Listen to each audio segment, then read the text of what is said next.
going to do a recap of some great podcast episodes we've had, and we've learned a lot along the way, but we have had a great year of talking to leaders across skincare, banking, plant-based food, you name it, people that are leading the charge at these really, really, really dynamic organizations.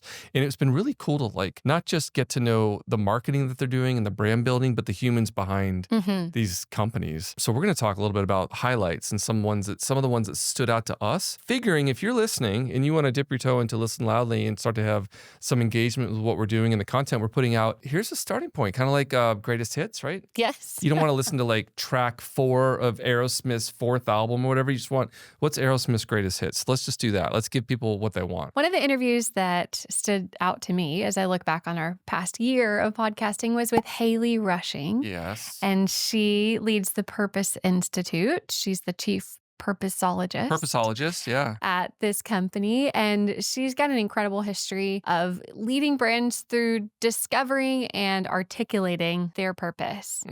And just looking back on that episode, what I came away from the conversation with was a renewed appreciation for the work of doing those 2 steps of discovering and defining your purpose for literally any brand. At Door Number 3, we get to do a lot of big brand work, rebrands, renaming, etc. But her work relating to purpose kind of falls as like the pre-step a lot of times.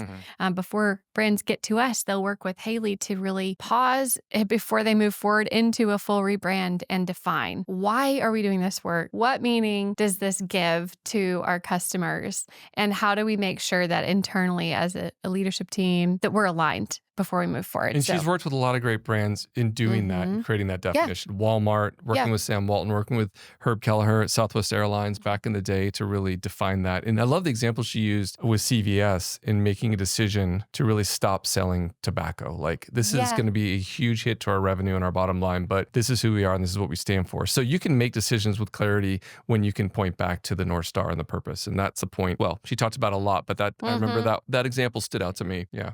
Absolutely. And she also talked a lot about meaning and just the human desire for meaning, and I think it's interesting because when you work for a brand that's done a lot of this purpose work from the top to the bottom, from the leadership team, all the way down to the person who is maybe unseen from the public eye, but is playing a crucial role in the business, they are filled with a sense of purpose as well. And it allows that search for meaning to be fulfilled in some way professionally through their company. And so it has an incredible concentric circle of impact, if you will. Yeah.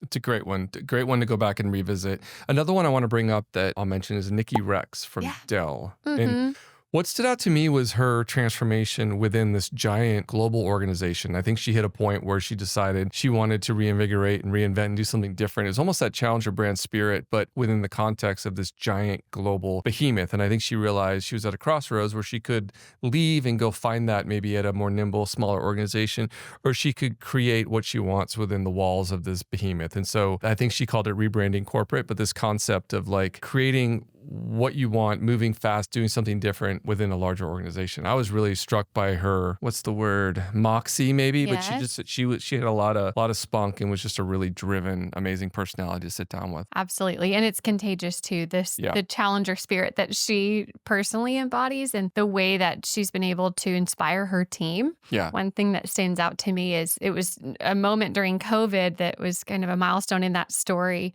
of rebranding corporate, but she asked herself, if I can't inspire myself, how am I supposed to inspire the team that I'm leading? And so she dug in, figured a way to light her own fire, and then is even all these years later continuing to just keep her team energized. And in a remote world as well, she talked a lot about how they've navigated keeping that team connection alive and inspiration. Okay, so that's a good one. Go back and listen to Nikki Rex. That was a great interview. Amazing personality. Bethany, what else do you have on your list? What was one that stood out to you? Another episode? Another episode I loved was Jason Bronstad. Jason, yes. Who leads Malk. He was one of our very first interviews. Yep. And we got to sit in person with them. And what an inspiring conversation. Yes. He talked a lot about growth, his journey of personal growth, and obviously leading Malk through multiple eras now and waves of growth. But he just talked about how the pain is where the growth is. Yeah. And when you're in pursuit of more, there's always going to be resistance and there's going to be pain, and don't shy away from that. But if you can lean in through it, that you'll ride out that wave of pain, and then you'll experience, a new level, like a video game. Milk is a plant-based milk, very healthy, only like 3 simple ingredients, really good product. And his own transformation, his own health journey, like he was very open about that. He talked about his transformation with weight loss and battling that, and just how he's being at a purpose-driven company with an amazing product that has a real health benefit, just fuels him. And it's really cool. And so he as a leader over there, he does things like, one thing I wrote down here, dreams journal. Remember that? He talked about, he hands out our dreams journal, or he has this program for employees to document personal and professional goals, so everyone's aware of what's on your list. Like, I want to go to Italy with my family, or whatever that is. And just having support and awareness around that within the company, within the culture, I thought was really, really cool. It was really, really neat. That is cool. What's another conversation you remember? One of our first ones, it might have been our first one when we kickstarted the podcast, was with Amy. She's the CEO of Skinfix. So Skinfix, people know, you see it in Sephora. It's a global brand. Everything from what you tell me. What are some of the products? I mean, like facial cream and soap, scrubs. The skin barrier. Skin barrier, yes. Is what they are known for. So I can't describe the products as well as maybe my daughters could, but Skinfix is a great brand. But what I love, one thing I wrote down that she talked about was, so her whole journey was, she was a founder of Skinfix, she became CEO, but just really then kind of moving on and bringing in other people as the organization grew, but still being that founder spirit. She talked about JOMO, JOMO. Do you remember that? The joy of missing out. The joy of missing out. Yeah. And so I think the point there being, it's okay to not chase trends and things, and not get distracted by shiny objects, and just stay focused on what you need to be doing. Absolutely. Another conversation I loved in our greatest hits was with Rich Rodriguez, who's a CPG leader, has had an incredible experience leading innovation in big behemoths like PepsiCo, and now spends a lot of his time mentoring up and coming CPG brands. And so he really talked a lot about the fast-paced world of marketing, in the way that you have to find your sweet spot as a brand, and don't chase trends, but you have to be aware of trends. And he talked a lot about deciding when is it time to redo your packaging as a CPG brand. And I think that was interesting. Just, it's a good question, that you get the itch. Just because you have the itch doesn't mean you need to rebrand. He had a lot of practical takeaways. I think in terms of how to do research, how to think about your brand, where to spend money, where to shy away from. It was just really practical. And I think anyone in the CPG space would get a lot out of that. Yeah. We've been doing this show for a year. I would love to know what your takeaways are. Like, what's been the most enlightening part of this experience? I think hearing from the humans behind these brands, and just hearing the commonalities. And sometimes like the failures or the struggles, to me, I key in on a lot, because I just think you see this facade, outside looking in, everything's rosy and people are just growing and kicking ass. But reality is, you got to get up every day and you got to grind.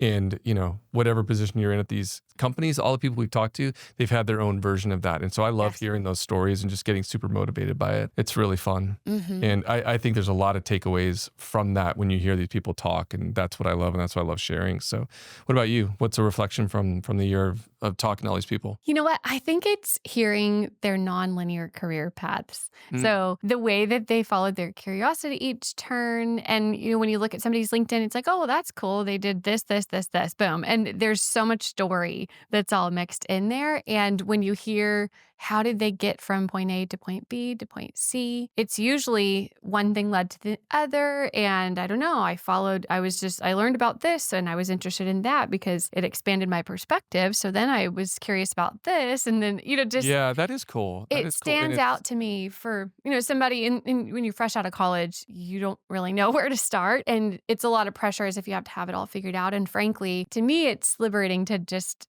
view it as, inspiration from seeing those nonlinear journeys, as it's like, do really, really great at the one thing you can get your foot in the door at, and then continue to evolve and know that you aren't going to have this perfect line from age 21 to retirement. And that's the fun of it. And that's really a cool thing that I just didn't see much in my parents' generation. But now we see a lot more of it. And it doesn't have to be scary, and it's not a bad thing. It's a good thing. Just following curiosity and leveling up in interesting ways. Yeah, exactly. So I think adding value next year through the interviews we do, and as we continue this, it's really for us looking at people that are in leadership positions in the C-suite. How do I level up in life and at work and family and everything I'm doing to just be better and better and better. And that's really like, if we continue to get people on the show that will share that, then we've got something great.